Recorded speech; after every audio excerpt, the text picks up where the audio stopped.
All right, today's the big day with Rage Against the Machine, who a couple days ago announced their big comeback tour. Very exciting stuff. And today their tickets went on sale.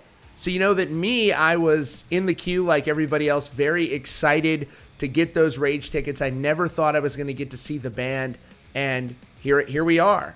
But there were a lot of people who are very pissed now that Rage Against the Machine tickets were going sometimes as much as $500, depending on the market. And there's a lot of people very upset. I'm here today joined by my friend Finn McKenty, who you know him also from his awesome channel, The Punk Rock MBA. You can check that channel out if you haven't, which I highly recommend. And mind you, I'm not bullshitting you here. I'll just check his channel out. It's really good. So you should actually check it out, not just because of my plug. Finn, what the hell is going on with Rage Against the Machine right now? Well, just to correct one thing, you said you called us friends. I would say more like acquaintances. Yeah, absolutely. We are related. Let's not get too aggressive here. But yeah, so Rage Against the Machine, expensive tickets, and it's one of these cases where I think sometimes a band paints themselves into a corner a little bit. I understand this is a big tour and there's a lot of expenses involved, and they can't be Fugazi and charge $5 for a show. So I understand that. On the other hand, with the stances they've taken and everything, they do kind of paint themselves into a little bit of corner here if it is financially necessary for them to charge this much. I don't know enough about the economics of the tour to say what they could get away with charging, but certainly the optics are not good.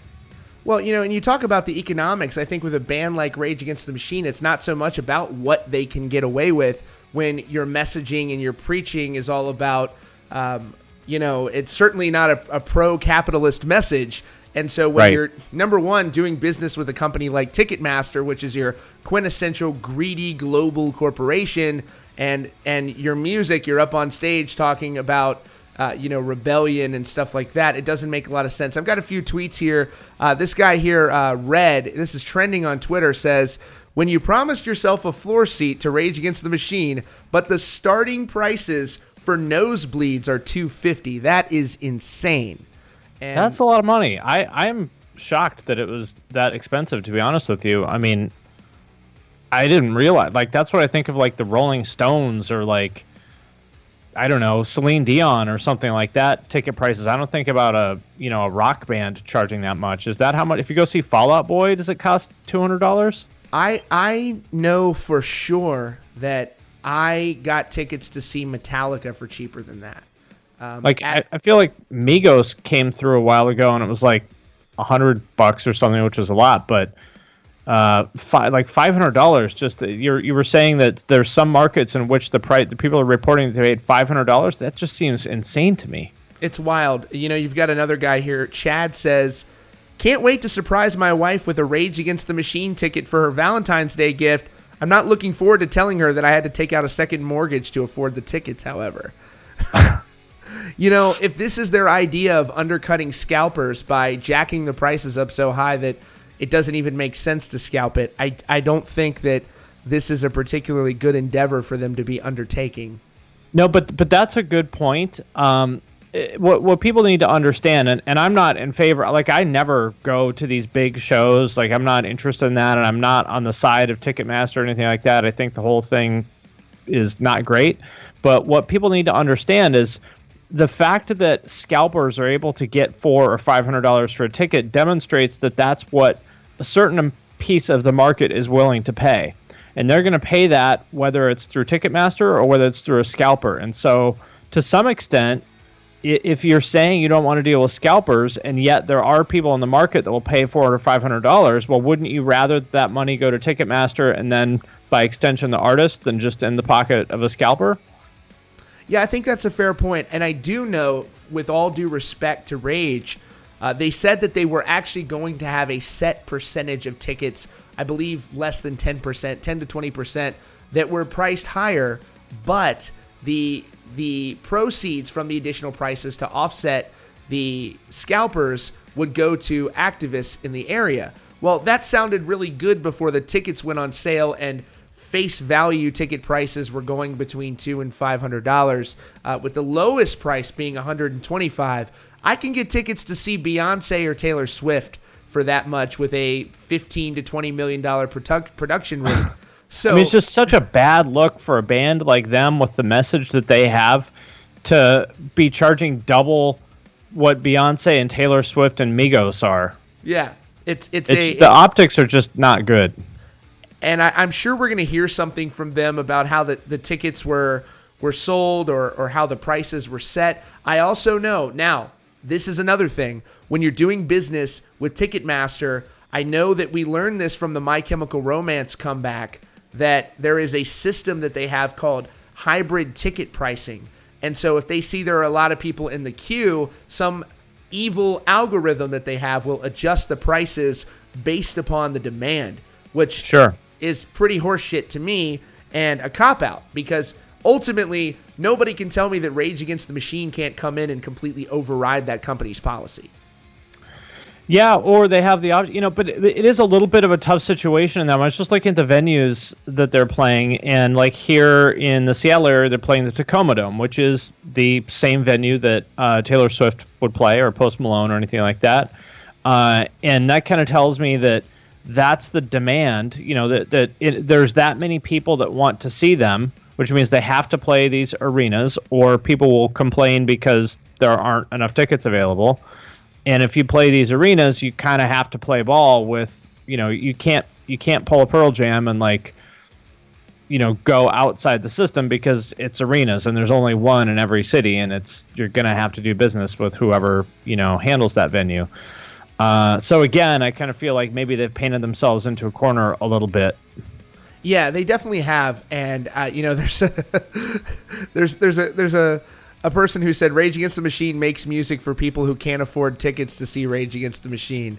Ouch. But to your point, though, I mean, if it was me, these guys are all rich. Yeah. If it was me and I was in the band, I'd say, okay, I get that we have to play arenas, and I get that means we have to do business with Ticketmaster or whoever else, needs to have their hand in the pie. But what is the absolute minimum we can charge without losing money on this tour? What would we need to do to break even? Let's charge that. Yeah. That's what I would do. And I would say, look, guys, I'm sorry if people scalp the tickets. There's nothing we can do about that. They're legally allowed to do that. I'm sorry, we did what we could by offering them at the lowest price we possibly could. Yeah, and I find it hard to believe that their operations cost, unless they're all sleeping and wiping their ass with golden toilet paper or something. They'd do some very shitty math to be doing a tour. Yeah. They could charge $15, $25 tickets and turn a profit. Now, it's very interesting that this is their first comeback tour. Zach is back in the fold, and this is what they're charging for ticket prices. It makes you wonder. You never know what's going on internally with a band. Is this a money? There's some people who say, oh, Zach's back because it's time to make some cash. The dude hasn't really toured in some odd years. I don't know what the royalties are for Rage Against the Machine tracks. Is this his big, let me get my big fat paycheck and go away? I don't know. I don't know the guy. It is interesting to me that of all the people in the band, he's the one that actually came from the real DIY hardcore scene. He went on tour with Youth of Today, and he was an Inside Out and all that stuff. He's a legit 80s hardcore guy. So of all people in the band, he cannot plead ignorance to, he can't say that he doesn't know another way of doing things. He does. Now, his motivation, I can't speak on that. And generally speaking, just to be clear, if you watch my channel, you know this, I have absolutely zero problem with artists making money. Absolutely. I think Kiss is great. I love how just absolutely shameless Gene Simmons is about monetizing every aspect of the band. The Kiss coffins. I love that. Yeah. But that's because, but the reason why I'm on board with that is because he's never been anything other than just a shameless, money-hungry dick. Yeah, we know who he is. Yeah, he's never been anything other than that. And I probably don't want to be hang out with him. He's, I don't want to be his roommate. But as a professional, I respect. I think it's funny. I have no problem with it. it's the disparity between, like you said, the fact that they would glorify people like Che Guevara or whatever, these like communist, these communists, and then on the other hand, I mean, from the outside, it sure looks like they're being money hungry. Maybe again, I try to reserve judgment on these things because there could be something going on behind the scenes that I don't know about. But even then, like you said, they've got some clout. They're not stupid guys. I mean, Tom Morello went to Harvard, didn't he? He's a genius. He did, yeah. Yeah, they're not stupid guys. Like, there's a way to do this cheaper, even if it means that, they make less money. So, on the one hand, I want to, give them the benefit of the doubt. On the other hand, I also want to say, you guys have been in this business for a minute. You can do better than this. And here's how I know they can do cheaper. They were touring as Prophets of Rage, and were selling tickets for a fraction of the price just a couple years ago, just a year ago. And so now, will Rage Against the Machine sell 1 billion times more tickets than Prophets of Rage? Yeah. Sure. And make more money, thus not requiring the bigger ticket price. So I think that Zach coming back may factor into it, but we just don't know what the dynamics are internally, as you mentioned.